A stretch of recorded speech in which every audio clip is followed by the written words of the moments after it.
Hello student, आप सभी का एक बार फिर से स्वागत है आपकी अपनी ब्रेन डेवलपमेंट क्लासेस में। और आप सभी आज पढ़ने वाले हैं अवतल दर्पण द्वारा प्रतिबिंब का निर्माण। अवतल और उत्तल दर्पण के बारे में मैंने पिछली वीडियो में आप सभी को बता दिया था। आज हम पढ़ेंगे कि अवतल द्वारा प्रतिबिंब का निर्माण कैसे होता है और उत्तल दर्पण द्वारा प्रतिबिंब का निर्माण कैसे होता है। अवतल दर्पण द्वारा जो प्रतिबिंब बनता है वो कहाँ पर बनेगा, कैसा बनेगा, वास्तविक होगा कि आभासी होगा, सीधा बनेगा या उल्टा बनेगा। तो चलिए आज हम इस सभी के बारे में ध्यान से पढ़ेंगे। तो अवतल दर्पण, हमने कहा था कि यह अवतल दर्पण कटे हुए गोले का, यानी जो गोला है, कांच का एक गोला होता है, कांच के गोले का एक कटा हुआ भाग होते हैं। जैसे मान लिया हमने कांच का एक गोला है, ठीक है, उसका इतना सा भाग हमने काट लिया,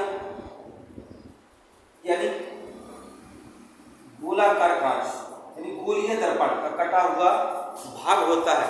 और अवतल दर्पण यदि इसके उभरे पृष्ठ पर, यानी उठे हुए पृष्ठ पर पारे की पॉलिश तथा आयरन ऑक्साइड का पेंट कर दिया जाता है तो यह दर्पण कहलाने लगता है अवतल दर्पण। समझ में आ गया था कि अवतल दर्पण एक गोले, कांच के गोले का कटा हुआ भाग होता है।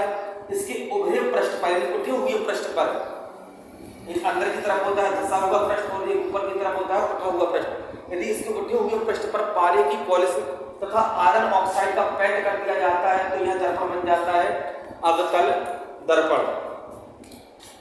इस दर्पण को हमने मान लिया M1 और M2। इस दर्पण के मध्य बिंदु, यानी यहाँ पर कोई बिंदु होगा बीच में, जिसे कहा जाता है ध्रुव P। क्या नाम देते हैं हम? ध्रुव P।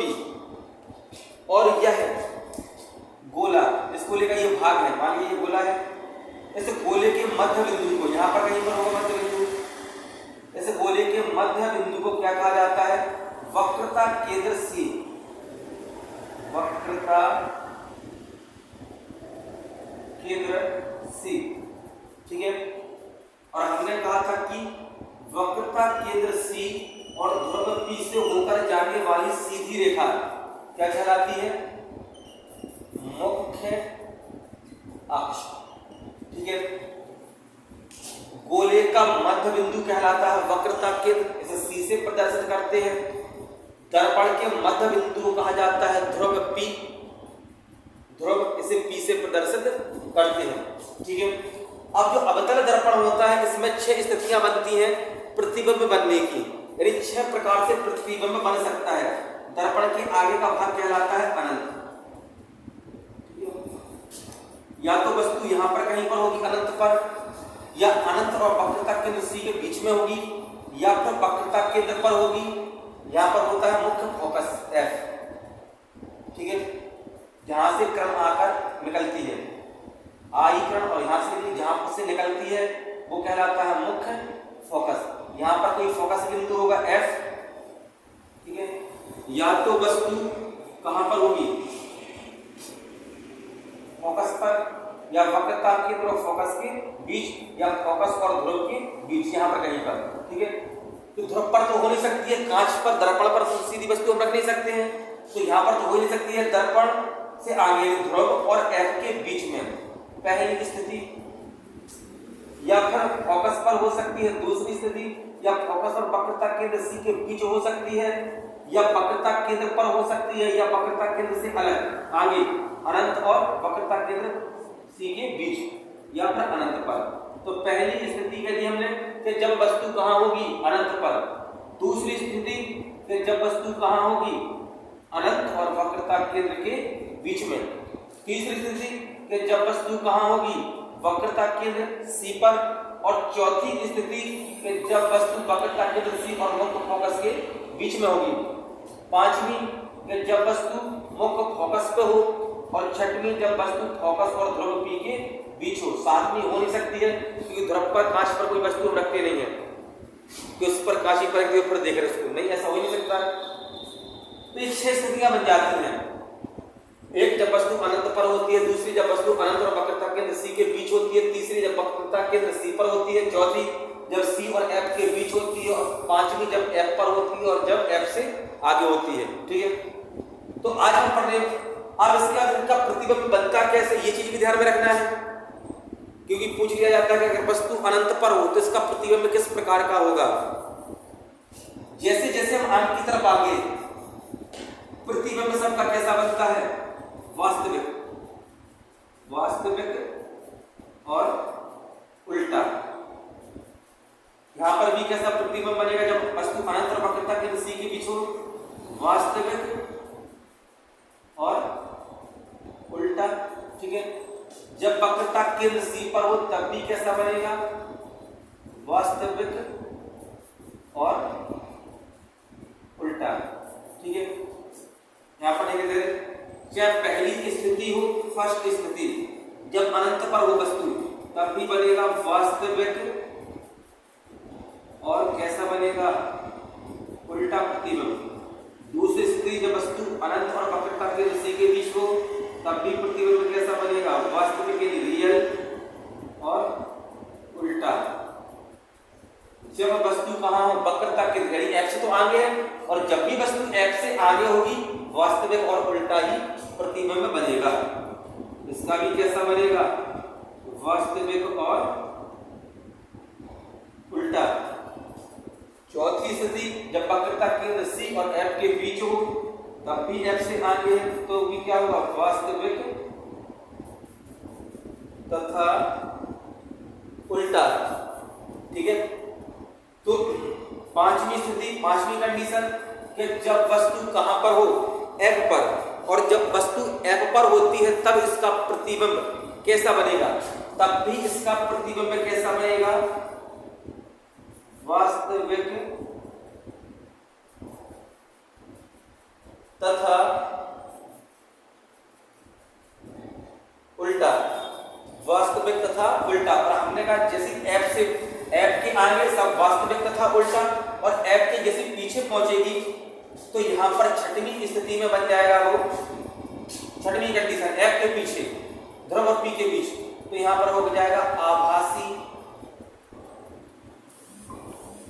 तथा सीधा।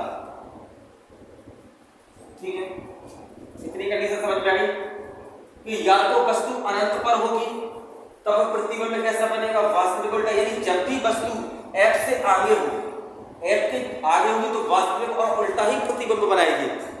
तो यदि हमने कह दिया यदि वस्तु अनंत पर हो तब भी F से आगे, यदि हमने कह दिया वस्तु अनंत और वक्रता केंद्र C के बीच हो तब भी F से आगे है, यदि ध्रुव P और F के बीच में है तो प्रतिबिंब बनेगा आभासी और सीधा, और इनके बीच में नहीं है, कहीं पर भी हो तो कैसा बनेगा, वास्तविक तथा उल्टा। इतनी चीज ध्यान रखना कि F और P के बीच में, केवल F और P के बीच में आभासी सीधा, और बाकी इसके आगे जितनी भी कंडीशन बनती है 5, और हमें सब में कैसा बनेगा, वास्तविक उल्टा, वास्तविक उल्टा, वास्तविक उल्टा।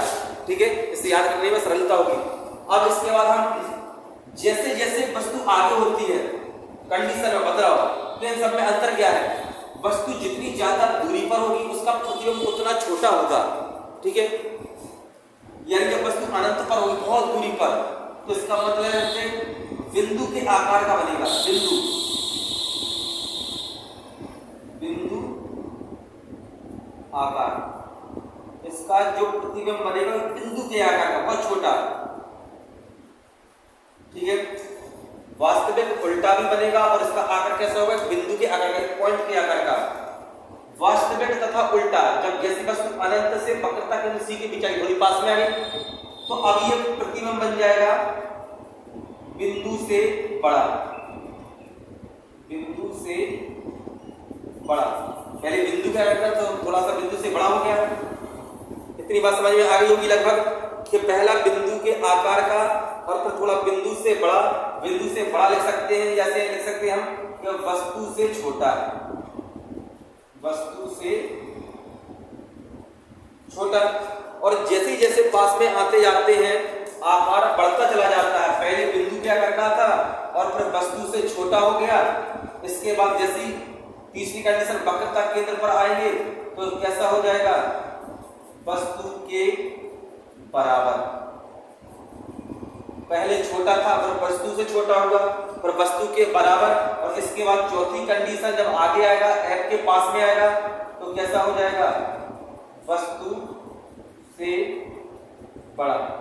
ठीक है, और जैसे ही F पर आएगा तब भी कैसा हो जाएगा, वस्तु से बड़ा, और इसमें भी कैसा होगा, वस्तु से बड़ा।